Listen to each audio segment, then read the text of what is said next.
Hi everyone, welcome to my vlogs. ನಾನಿವತ್ತು ಕರಳೆ ಸಾಂಬಾರು ಮಾಡ್ತಾ ಇದ್ದೆ. ನಮ್ಮ ಕಡೆ ಕರಳೆ ಅಂತಾರೆ, ಮ್ಯಾಂಗ್ಳೂರ್ ಕಡೆ ಎಲ್ಲ ಕಳಲೆ ಅಂತಾರೆ. ಇದು ಮಳೆಗಾಲದಲ್ಲಿ ಸಿಗುವಂಥದ್ದು. ಬಿದ್ರು ಇರುತ್ತಲ್ಲ, ಆ ಬಿದ್ರದ್ದು ಕೆಳಗಡೆ ಸಣ್ಣ ಸಣ್ಣದು ಗಿಡಗಳು ಬರುತ್ತಲ್ಲ, ಬಿದ್ರು ಅದನ್ನೇ ಕಟ್ ಮಾಡಿ ಲೈಕ್ ಬಾಳೆ ದಿಂಡು ರೀತಿಯೇ ಇರುತ್ತೆ. ಈ ರೀತಿ ಅದನ್ನ ಸಣ್ಣಕ್ಕೆ ಕೊಚ್ಚಿ 2 ಇಲ್ಲ 3 ದಿನ ನೀರಲ್ಲಿ ನೆನೆ ಹಾಕಿ ಆ ನೀರನ್ನ ಒಂದು 8 ರಿಂದ 10 ಸಲ ಬದಲಾಯಿಸಬೇಕು. ಅದರಲ್ಲಿನ ಪಾಯ್ಸನ್ ಅಂಶ ಹೋದ್ಮೇಲೆ ಇದನ್ನ ಪಲ್ಯ ಅಥವಾ ಪಿಕ್ಕಲ್ಲು ಬೇರೆ ಬೇರೆ ರೀತಿಲಿ ತಿಂಡಿಗಳನ್ನ ಮಾಡ್ತಾರೆ ಇದರಲ್ಲಿ ಮ್ಯಾಂಗ್ಳೂರ್ ಕಡೆ ಎಲ್ಲ. ನಮ್ಮ ಕಡೆ ಇದು ಜಾಸ್ತಿ ಪಲ್ಯ ಇಲ್ಲ ಅಂದರೆ ಸಾಂಬಾರು ಮಾಡ್ತಾರೆ. ನಾನು ನಮ್ಮ ಅಮ್ಮನ ಕೇಳಿಕೊಂಡು ಫಸ್ಟ್ ಟೈಮ್ ಮಾಡ್ತಾ ಇದ್ದೀನಿ. ಇದನ್ನ ಯಾವಾಗಲೂ ನಾನು ತಿಂತಿದ್ದೆ, ಬಟ್ ಇದೇ ಫಸ್ಟ್ ಟೈಮು ನಾನೇ ಪ್ರಿಪೇರ್ ಮಾಡ್ತಾ ಇರೋದು. ಮೈಸೂರಿನಿಂದ ಬರ್ತಾ ನನ್ನ ಅದಕ್ಕೆ ತಂದುಕೊಟ್ಟಿದ್ರು. ಅವರೇ ಅಲ್ಲಿಂದ ಇದನ್ನೆಲ್ಲ ಸಣ್ಣಕ್ಕೆ ಕಟ್ ಮಾಡಿ ಕೊಟ್ಟಿದ್ದಾರೆ. ಈಗ ನಾನು ಏನಿದ್ರು ಇದನ್ನ ವಾಶ್ ಮಾಡಿಕೊಂಡು ಸಾಂಬಾರು ಮಾಡ್ಕೋಬೇಕು. ಇದನ್ನ 8 ಸಲ ವಾಶ್ ಮಾಡಿ 4 hours ಒನ್ಸು ನಾನು ನೀರನ್ನ ಚೇಂಜ್ ಮಾಡ್ಕೊಂಡಿದ್ದೀನಿ. 1 ಡೇ ಫುಲ್. ಈ ಕರಳೆ ಏನಿದೆ ಇದನ್ನ ವರ್ಷಕ್ಕೊಮ್ಮೆ ಆದರೂ ಇದನ್ನ ತಿನ್ನಲೇಬೇಕು. ಯಾಕೆಂದರೆ ಈ ಕರಳೆಯಲ್ಲಿ ಮಿನರಲ್ಸ್, ಕ್ಯಾಲ್ಸಿಯಂ ಅಂಶ ಹಾಗೆ ರೋಗ ನಿರೋಧಕ ಶಕ್ತಿಯನ್ನು ಹೆಚ್ಚಿಸುವಂಥ ಶಕ್ತಿಯನ್ನು ಹೊಂದಿದೆ ಇದು. ಹಾಗೆ ಇದರಲ್ಲಿ ಪ್ರೋಟೀನ್, ಕಾರ್ಬೋಹೈಡ್ರೇಟ್ ಕೂಡ ಜಾಸ್ತಿ ಇದೆ. ಇದರಲ್ಲಿ ಪೊಟ್ಯಾಷಿಯಂ, ರಂಜಕ ಜಾಸ್ತಿ ಇರೋದ್ರಿಂದ ಮೂಳೆಗಳ ಹೆಲ್ತ್ ಕೂಡ ಇದು ತುಂಬಾನೇ ಒಳ್ಳೆಯದು. ಇದರಲ್ಲಿ ಸಕ್ಕರೆ ಪ್ರಮಾಣ ಕಡಿಮೆ ಇರೋದ್ರಿಂದ ಶುಗರ್ ಪೇಷಂಟ್ಗಳಿಗೂ ಇದು ಒಳ್ಳೆ ಫುಡ್ ಅಂತಾನೆ ಹೇಳ್ಬೋದು. ಹಾಗಿದ್ರೆ ಬನ್ನಿ ನಾನು ಇದನ್ನ ಹೇಗೆ ಮಾಡಿದೆ ಅಂತ ತಿಳಿಸ್ಕೊಡ್ತೀನಿ. ನಾನಿಲ್ಲಿ 1 ಕಪ್ಪು ಹಲಸಂದೆ ಕಾಳು, 1 ಕಪ್ಪು ಕಡಲೆಕಾಳು, ಹಾಗೆ ಅರ್ಧ ಕಪ್ಪು ಶೇಂಗಾ, 1 ಕಪ್ಪು ಹೆಸರು ಕಾಳು, ಹಾಗೆ 1 ಕಪ್ಪು ಹುರುಳಿಕಾಳು, ಹಾಗೆ ಅರ್ಧ ಕಪ್ಪು ಒಣ ಬಟಾಣಿಯನ್ನು ಸೇರಿಸಬೇಕು. ನನ್ನ ಹತ್ರ ಹಸಿ ಬಟಾಣಿ ಇತ್ತಂತ ಹಸಿ ಬಟಾಣಿ ಹಾಕಿದ್ದೇನೆ. ಹಾಗೆ ನಿಮ್ಮ ಹತ್ರ ಅವರೆಕಾಳು ಮತ್ತು ಬೇರೆ ಬೇರೆ ಯಾವ ರೀತಿ ಎಲ್ಲ ಕಾಳುಗಳಿರುತ್ತೆ ಅದನ್ನೆಲ್ಲ ಸೇರಿಸ್ಕೋಬೋದು. ಎಲ್ಲ ಕಾಳುಗಳನ್ನ ಹಾಕಿ ಓವರ್ ನೈಟು ನೆನೆಸಿಟ್ಕೋಬೇಕು. ನೋಡಿ, ನಿನ್ನೆ ನೈಟು ನಾನು ಹಾಕಿಟ್ಟಿದ್ದೆ. ಎಲ್ಲ ಕಾಳುಗಳು ಚೆನ್ನಾಗಿ ನೆಂದಿದೆ. ಕಡಲೆ ಮಾಡಲಿಕ್ಕೆ ಎಲ್ಲ ರೀತಿಯ ಕಾಳುಗಳನ್ನ ಸೇರಿಸಬೇಕು. ತುಂಬಾ ಚೆನ್ನಾಗಿರುತ್ತೆ ರುಚಿಯಾಗಿ. ಮೊಳಕೆ ಕಟ್ಟಿ ಸೇರಿಸಿದ್ರು ಕೂಡ ಇನ್ನೂ ಚೆನ್ನಾಗಿರುತ್ತೆ. ಹೆಸರು ಕಾಳೆಲ್ಲ ಹಾಕಿದರೆ ತುಂಬಾ ತಂಪಾಗಿರುತ್ತೆ. ಯಾಕಂದರೆ ಕರಳೆ ತುಂಬ ಹೀಟು, ಅದನ್ನ ಪ್ರೆಗ್ನೆಂಟ್ಸು ತಿನ್ನಬಾರ್ದು ಅಂತಾರೆ. ಇಲ್ಲಿ ಮಂಗಳೂರು ಕಡೆ ಹೆಚ್ಚಾಗಿ ಕರಳೆ ಮಾಡಬೇಕಾದ್ರೆ ಮೊಳಕೆ ಕಟ್ಟಿದ್ದ ಹೆಸರು ಕಾಳುಗಳನ್ನ ಸೇರಿಸ್ತಾರೆ.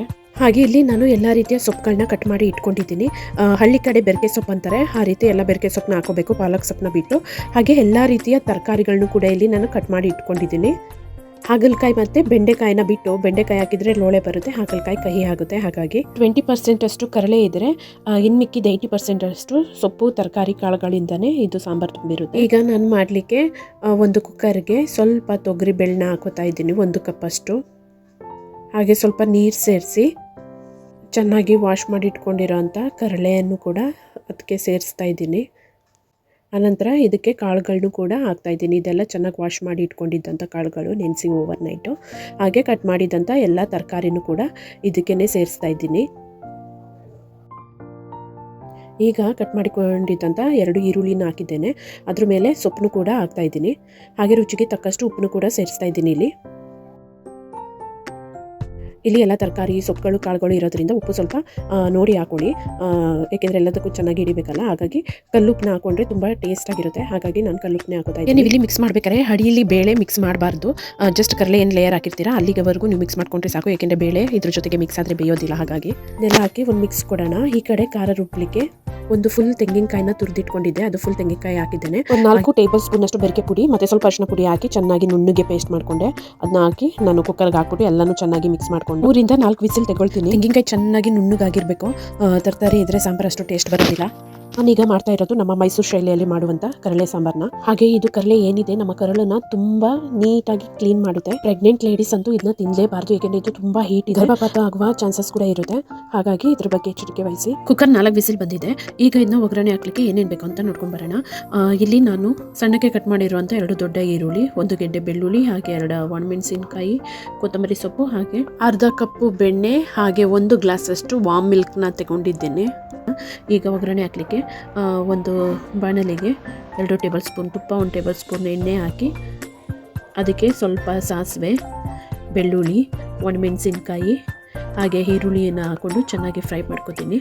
ಈರುಳ್ಳಿ, ಬೆಳ್ಳುಳ್ಳಿ ಎಲ್ಲ ಚೆನ್ನಾಗಿ ಫ್ರೈ ಆದಮೇಲೆ ಕಾಳುಗಳೆಲ್ಲ ತುಂಬ ಸಮ ಪ್ರಮಾಣವಾಗಿ ಬೆಂದಿದೆ, ಚೆನ್ನಾಗಿದೆ, ಒಳ್ಳೆ ಸ್ಮೆಲ್ ಕೂಡ ಬರ್ತಾ ಇದೆ. ಒಗ್ಗರಣೆಯನ್ನು ಸಾಂಬಾರಿಗೆ ಸೇರಿಸ್ತಾ ಇದ್ದೀನಿ.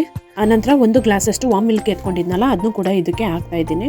ಹಾಕ್ಬಿಟ್ಟು ಒಂದು ಅರ್ಧ ಕಪ್ ಅಷ್ಟು ಬೆಣ್ಣೆಯನ್ನು ಹಾಕೋದ್ರಿಂದ ಕರಳಲ್ಲಿರೋ ಗಲೀಜು ಸಲೀಸಾಗಿ ಹೊರಗಡೆ ಬರುತ್ತೆ ಅಂದ್ಬಿಟ್ಟು ಬೆಣ್ಣೆನ ಯೂಸ್ ಮಾಡ್ತಾರೆ. ಹಳ್ಳಿ ಕಡೆ ಎಲ್ಲ 1 ಕಪ್ ಅಷ್ಟು ಹಾಕ್ತಾರೆ. ಇದು ನಾನು ತೋರಿಸಿರೋದು ಪ್ಯೂರ್ ನಾಟಿ ಸ್ಟೈಲಲ್ಲಿ ಮಾಡುವಂಥ ರೆಸಿಪಿ ಇದು. ಈಗ ಇದನ್ನ ಒಂದು ಚೆನ್ನಾಗಿ ಮಿಕ್ಸ್ ಮಾಡಿ 1-2 ಮಿನಿಟ್ಸ್ ಬೇಯಿಸಿ ಆನಂತರ ಅದ್ರ ಮೇಲೆ ಕೊತ್ತಂಬರಿ ಸೊಪ್ಪು ಹಾಕೊಂಡ್ರೆ ಆರೋಗ್ಯಕರವಾದ ಕರಳೆ ಸಾಂಬಾರ್ ರೆಡಿ. ಹೋಪ್ಫುಲಿ ಈ ಹೆಲ್ದಿ ರೆಸಿಪಿ ನಿಮಗೆ ತುಂಬಾ ಯೂಸ್ಫುಲ್ ಆಗಿದೆ ಅಂತ ಅನ್ಕೋತೇನೆ. ಇನ್ನು ನೆಕ್ಸ್ಟ್ ವ್ಲಾಗ್ಸಲ್ಲಿ ಸಿಗ್ತೇನೆ. Thank you for watching. Be happy, no BP.